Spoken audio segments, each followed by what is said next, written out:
Hey guys, welcome back to the Junk Food Zombie channel. I have another video on my little series on how to set up or adjust reloading dies. Today we have the mouth flaring and decapping die in this case. I mentioned in the last video that most of your newer die sets, the resizing die will have the decapper in it that pops your primer out. In the case of these old RCBS dies, that's not the case. They have a resizing die and then they have a decapping mouth flaring die or mouth expander. Different manufacturers are going to have different dies. They might be set up a little bit differently. Like I said, most newer dies are going to have that decapper in the resizing die. On a progressive press like this Dylan, you have what would be a powder funnel. This expands the case mouth and has a powder drop on it. Now on single stages you can get setups like that, but the closest thing that I've seen most people use is called a powder through expanding die. Lee makes them. There's some other companies make them. Basically, it's a die like this, a die body, and you'll have the mouth expander, but it'll be hollow. It'll be a hole straight through it, and it won't have a decapper. Obviously, the decapper will be in the resizing die, but there'll be a hole straight through it. And the top of the die kind of looks like this, and then you would flare the mouth, and there'd be a little funnel that you can, a little powder funnel you can stick in the top, and then dump your charge into the case while it's on the press, and then you would take it off and put it back in your tray. In this case, we don't have a mouth flaring die with a powder through funnel on it. So the way this works is you need to expand the case mouth to accept your bullets. You'll need a case, and you'll need a bullet to test it as you're working on it. This here opens up the casing to the right size to fit the bullet inside, and then this shoulder here is where it starts to make the mouth open up so that you can start the bullet. This is particularly important with lead bullets, cast lead bullets, because you could tend to shave the sides of the bullets off on cast lead bullets if the mouth isn't expanded. You can get away with it a little bit better with plated or copper jacketed bullets because they tend to have rounder shoulders and the copper's a lot harder than the lead. But this does help with that as well. You just need a little less flaring for those. So basically, to get this set up, in the case of this particular die, you just want to run the die body down till it hits the shell holder. Now I've already got this set up. What you would do is you would unscrew this lock ring until it's up high, and then get this down till it hits that ram, and then you tighten down that lock ring, and then you tighten the set screw on the lock ring. Now everybody makes different lock rings. This one's tightened down. I've got it already set. So you've got that locked down so it hits that ram, just hits the ram.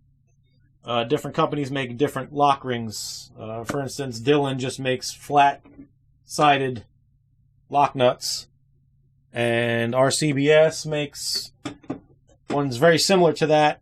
The new ones are very similar to that with a lock screw through them. RCBS also makes split rings where the ring is actually split from here to here, and the screw goes through it this way, and as you tighten it squeezes, and that's probably about the best one out there. Because these you have to put lead shot in to keep the steel screw from hitting those threads and messing them up. So the lead shot kind of cushions that grub screw from messing up your threads. But once you get that locked down, you'll need a piece of brass. Oh, this one's already flared. And in this case, it'll still have a primer in it, an old primer. If you were using a set where the decapping die was in the resizer, you would have had this resized and you would have had a new primer in it. But that doesn't really matter. Adjust for whatever dies you have. All dies are essentially similar. So whatever you have, just adjust the information I'm giving you if it's different what I have to what you have. So what you need to do is you need the case. You need to run it up into that die body. And then take this stem and bring it down till you feel some resistance. Now there's still a primer in here in this case. So what I'm going to do is I'm going to pull this down, and I'm going to bring this down a little bit, just a touch, to pop that primer out. Okay, there goes the primer. Now, I'll lift that ram again, and now I bring this down until I feel some resistance. and it'll get pretty tight. And then you're going to pull it and check and see if the mouth is flaring. Now the mouth is starting to flare. I don't know if you can see that. It forms a little bell. The mouth opens up a little bit when it hits the shoulder on that die inside. And all that's for is to make it so you can seat this bullet. Now this plated bullet is seating very nicely. If I take a case that's not flared, for instance this one, and go to put this in, it won't fit. It really, you'd have to push really hard to get it in. So you only need to flare them a tiny bit to get these in here. You don't want to flare them a lot, because what happens is that it's called work hardening. It work hardens the brass. It's like if you take a coat hanger or a piece of metal and you bend it over and over, back and forth and back and forth, it weakens and it breaks.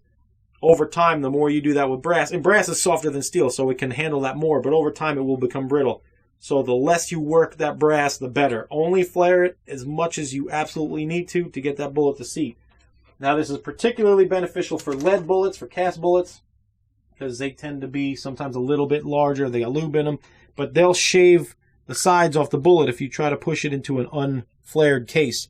You go to push that with a seating die, and it'll shave the sides off the bullet, and you'll have shavings of lead all over the place, and it's not what you want to do. So you may have to flare this more for this lead bullet.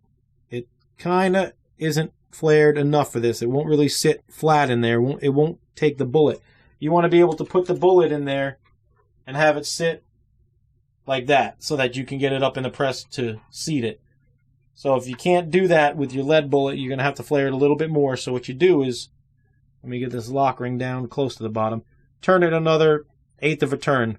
Always make small adjustments, because you can always make a little bit more of an adjustment. You can't go back once you've done certain things. So we'll go again, flare it a little more. We'll see how that bullet sits in there.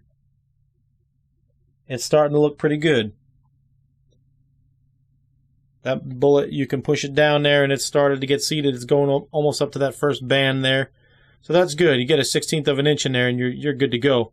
So that's what you need to do, and that's where it needs to be. So what you do is lock that lock ring down, hold that center post down, lock that lock ring down. With this particular set of dies, you'll need a pair of pliers to get it snugged up a little bit more. Just snug. Just snug it a little bit more than finger tight. You don't need to crank the heck out of it. It's not going anywhere. Finger tight's almost enough, but after a lot of rounds, it could loosen up a little bit. So I hate to put pliers on stuff like this, but that's the way they're designed. You need pliers to use them. Other companies have, like I said, they have flats on them, so you can use a wrench on them. I prefer that, but that's just the way these are, so that's how we're going to use them. So once that's tightened down, you're good to go. You can take your next case and test it. Put it in there. It's going to pop the primer, flare the case mouth, test it. Now you'll want to test it with whichever bullets you're using. So if you're using your cast bullets, make sure you use your cast bullets to test it, whatever bullet you'll be loading. And you can adjust this. If you ever go from using cast bullets and you get a bunch of copper jacketed bullets or plated bullets, you can always back that off a little bit so you're flaring it less. But we're where we need to be. That's all you need. Flare it as absolutely little as you have to. You'll should be able to see the flare, but barely. It shouldn't look like that or anything crazy. If you can see it from here very easily, it's probably flared too much. You ought to be able to see it once you bring it closer. You know, it should be not difficult to see, but it shouldn't be easy to see. The less you work that brass, the better, and that'll make your brass last longer. If you notice your case mouths are cracking after only, a few firings, maybe you're belling your case mouths too much, or maybe it's bad brass. But if you see it as a pattern happening a lot, you could just be flaring it too much. So that's all there is to it. Now that this lock ring is locked down, and this is the second lock ring is locked down, we can remove this whole thing as a unit, and it's good to go, just like the sizing die. Once that lock ring is locked down, there's no need to adjust it next time you go to use it. Next time you go to use it, you just pop it in and screw it all the way down until it hits that lock ring, and that's locked on the die body so that won't spin, and then you just kind of grab the whole thing and tighten it up a little bit and you're good to go. That's all there is to it, guys. It's pretty simple. I know I make this a little longer than it needs to be for most people. A lot of you guys are already familiar with this. I hope you enjoyed it. But there are a lot of guys out there who don't really need this information. It's for you guys who are just starting, or people who haven't started yet are thinking about getting into reloading. You want to say, I want to get into reloading, but I'm not sure what it entails. Some people think reloading is like a really hard science or something, and there's these, giant tomes of information. And there's a lot of information out there, but as far as getting started, it's simple. So don't be afraid. This is about the hardest thing there is involved in reloading, is getting the die set up. The most important thing is safety, being consistent, and being careful. Other than that, guys, it's simple. So if you're looking to get into reloading, keep watching. I've got more die videos for you and more reloading videos coming for you. And did I stutter? And that's about it, guys. I hope you have a good night or a good day, whatever time you're watching this, and we'll catch you on the next one. Bye.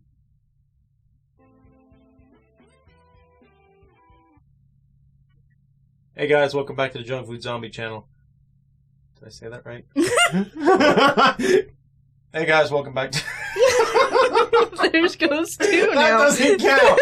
That does not count. You're making me laugh. It's your fault. No, that's your own fault. problem. Your fault. Ready? Stop making me laugh. What are you